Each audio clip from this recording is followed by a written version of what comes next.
जरांगे यांनी मराठवाड्यातल्या मराठ्यांना आरक्षण मिळावं, जे वंचित आहेत, जे गरीब आहेत त्यांना आरक्षण मिळावं यासाठी चालू असलेला जो लढा होता तो काही त्यांच्या एकट्याचा नव्हता, अनेकांचा लढा होता। आणि हा लढा त्यांनी आजच्या डेटला कसा राजकीय करून ठेवला आणि मराठा समाजाचं कसं नुकसान करून ठेवलं याचा बुरखा फाडण्यासाठी मी आलेलो आहे। जरांगे यांचे शब्द आपण नीट ऐकावेत। माझं मराठा समाजातील भावनिक भोळ्या लोकांना आव्हान आहे। काल जी मीटिंग झाली, निर्णायक मीटिंग होती परवा दिवशी, आणि या मीटिंग मध्ये जे सच्चे मराठे गेले होते त्या सच्च्या मराठ्यांनी मनोज जरांगे यांना निघताना शिव्या दिलेल्या आहेत। त्या शिव्या रेकॉर्डेड आहेत। आम्हाला इथं झक मारायला बोलवलं का, उन्हातानात बोलवलं का, अशा पद्धतीनं मराठा समाजाच्या लोकांनी त्यांच्यावर आग पाखड केलेली आहे। का केलं त्यांनी? का मराठा समाज त्यांच्यावर नाराज झाला? तर त्यांची जी पहिली भूमिका आहे, ज्या गोष्टीवर बोलण्यासाठी मी इथं आलो, मागच्या काही काळात 8-15 दिवसापूर्वी महाराष्ट्राचे माजी मुख्यमंत्री आणि नुकतेच भाजपामध्ये गेलेले राज्यसभेचे सदस्य झालेले अशोक चव्हाण हे रात्री उशिरा अंतरावली सराटी इथं गेले आणि त्यांनी मनोज जरांगे यांच्या बरोबर 1 तास चर्चा केली। दोघांनी नंतर पत्रकारांना मुलाखती दिल्या। जरांगे यांनी सांगितलं की मी बंद दाराच्या आड चर्चा करत नव्हतो, दरवाजा उघडा ठेवला। माझा स्पष्ट आरोप आहे की त्यांनी पत्रकारांना आत का येऊ दिलं नाही। तुम्ही ओपन करता चर्चा, तुम्ही पारदर्शक आहात, काय चर्चा केली? बरं तुम्ही असं म्हणले मी फेस टाईमवर बोलतो, मी मुख्यमंत्र्यांसंग फेस टाईमवर बोललो, मी उपमुख्यमंत्र्यांसंग फेस टाईमवर बोललो आणि मोबाईल ठेवून आम्ही रेकॉर्डिंग केल्या मुख्यमंत्र्याच्या उपमुख्यमंत्र्याच्या। मग तुम्ही अशोक चव्हाण यांच्याबरोबर काय चर्चा केली याची तुम्ही रेकॉर्डिंग केली असेल, ती रेकॉर्डिंग समाजासमोर तुम्ही जाहीर करावी, व्हायरल करावी। जरांगे म्हणतात समाज माझा मायबाप आहे, मी समाजाच्या पुढे एक शब्द जात नाही, समाजाचंच मी ऐकतो, समाज मला सांगन तसं मी करतो। मग समाजानं निर्णय घेतला होता की प्रत्येक मतदारसंघामध्ये 1000 फॉर्म भरून ही निवडणूक ईव्हीएम वरून बॅलेट पेपरवर आणायची। हा जिल्हा पातळीवर प्रत्येक समाजाने निर्णय घेतला होता। मग हा निर्णय जरांगे यांनी कालच्या अंतरावली सराटी येथील मीटिंगमध्ये बदलला। का बदलला? समाज म्हणत होता असं करू, तुम्ही नाही बदलला। आणि का बदलला माहितीये का? तर हे जे माजी मुख्यमंत्री अशोक चव्हाण त्यांच्याकडे गेले, बंद खोलीत त्यांनी चर्चा केली आणि त्यांनी हा निर्णय डील करून बदललेला आहे असा माझा त्यांच्यावर आरोप आहे। काय डील केली तुम्ही? का निर्णय हा बदलला? मराठा समाज फॉर्म भरायला तयार होता, तुम्ही का बदलला? निर्णायक मीटिंग होती, काय निर्णय घेतला तुम्ही? खपाखपा मतदान करा। खपाखपा? कोणला खपाखपा मतदान करायचं? काहीच नाही। काही लोकांनी अक्षरशः ती मीटिंग उधळून लावलेली आहे।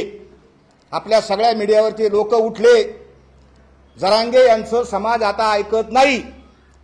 जे लोक तिथं लाभार्थी म्हणून गोळा झाले, ज्यांना काहीतरी फायदा राजकारणातला पाहिजे, ते लोक फक्त आज त्यांच्या पाठीमागे उभा आहेत। सगळा भोळा भाबडा माझा मराठा समाज हा जरांगे यांच्यापासून यांच्या सगळ्या कार्यपद्धतीवर नाराज होऊन त्यांना आता बोलत आहे। मुळातच मनोज जरांगे यांची लढाई ही गोरगरीब गरजवंत मराठ्यांच्या लेकरा बाळासाठी नव्हती। कोणासाठी जरांगे लढत होते?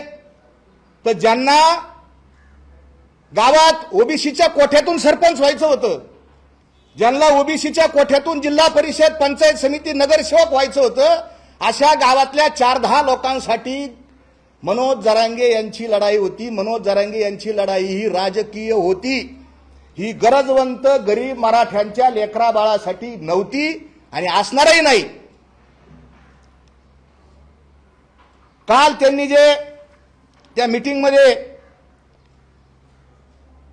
जाहीर केलं की आता प्रत्येक मतदारसंघात आम्ही एक मराठ्याचा उमेदवार देणार आणि तुम्ही गावोगाव जा आणि ते उमेदवार ठरवा, गावगाव मिटिंगा घ्या.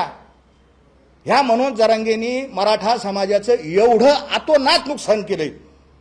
यांनी मराठा आणि ओबीसींच्या भांडणं लावलेत, मनात द्वेष तयार केला. हा द्वेष लवकर भरून येणार नाही. लायकी शब्द काढून बाबासाहेबांच्या अनुयायाला यांनी दुखवलं. आदिवासींच्या आरक्षणामध्ये नसताना डोकं घालून आदिवासींना यांनी दुखवलं. यांनी अनेक जाती, फडणवीसांची जात काढून त्यांनाही दुखवलं. शत्रू तयार करायचं काम हा माणूस करतोय. काय फायदा झाला, काय मिळालं? मराठा तरुणांवर गुन्हे दाखल झाले, हे आंदोलनाचं फलित आहे. काय मिळालं? द्वेष तयार झाला, गावागावात भांडणं लागले. पिठाच्या गिरणीवर सुद्धा लोक दळायला जात नाही. ह्या गिरणी ओबीसीची आहे ना, इकडे जायचं नाही, ही मराठ्याची गिरणी नाही. इतक्या खालीपर्यंत हे विष पसरलं गेलेलं आहे. म्हणून मराठा समाज त्यानं चुकीच्या पद्धतीनं जाऊ नये यासाठी आम्ही या ठिकाणी एकत्र आलोय. 30 तारखेला आता मनोज जरांगे तिकीट वाटप करणार आहेत. 17 ते 18 मतदारसंघात एक एक अपक्ष उमेदवार देणार आहेत. कोणाचा फायदा होणार याच्यातून? कोणी सांगितलं तुम्हाला एक एक उमेदवार द्या? काय डील झाली तुमची? तुम्हाला अशोक चव्हाण साहेबांनी सांगितलं का तुम्ही एक एक उमेदवार द्या? मग त्या एक एक उमेदवाराच्या मागे मराठा समाज राहिला तर कोणाचा फायदा होतो? ही त्यांची पहिली डील. आणि आता त्यांची दुसरी डील चालू आहे अंधारात. महाविकास आघाडी संघ, मी आता अपक्ष उमेदवार उभा करणार नाही, मी हे सगळे उमेदवार खाली बसवतो, अशी त्यांची चर्चा. आणि 30 तारखेला ते सांगणार की आता मी अपक्ष देणार नाही. हा फक्त माणूस हा डील करतोय. आणि हे सांगण्यासाठी आम्ही याच्याकडे आलो. 1000 फॉर्म भरा हा निर्णय त्यांचाच. ह्या माणसाकडे फॉर्म भरायचं मॅनेजमेंट नाही, कुठलंही नियोजन ह्या माणसाकडे नाही. काल एवढ्या मोठ्या संख्येत लोक तिथं आले, मांडव किती टाकावा याची सुद्धा ह्या माणसाला अक्कल नाही. अक्कल नाही. या माणसाला राजकारणातलं कायद्यातलं काही कळत नाही, काडीची अक्कल नाही. हे मागच्याच वेळेस म्हटलो. आणि त्यांनी माझ्यावर डिफॉर्मेशनची केस करावा. मी कोर्टातून सिद्ध करून देईन की ह्या माणसाला कायद्यातली राजकारणातली अक्कल नाही. कोर्टातून सिद्ध करून देईन. हा बेअक्कल माणूस आहे. आणि अशा बेअक्कल माणसाच्या बरोबर समाजानं जाता कामा नये, म्हणून मी शेवटपर्यंत बोलत राहणार. याच्या आंदोलनाचा फायदा कुणाला? कुणाला फायदा? काही 4-2 लोकांना फायदा झाला.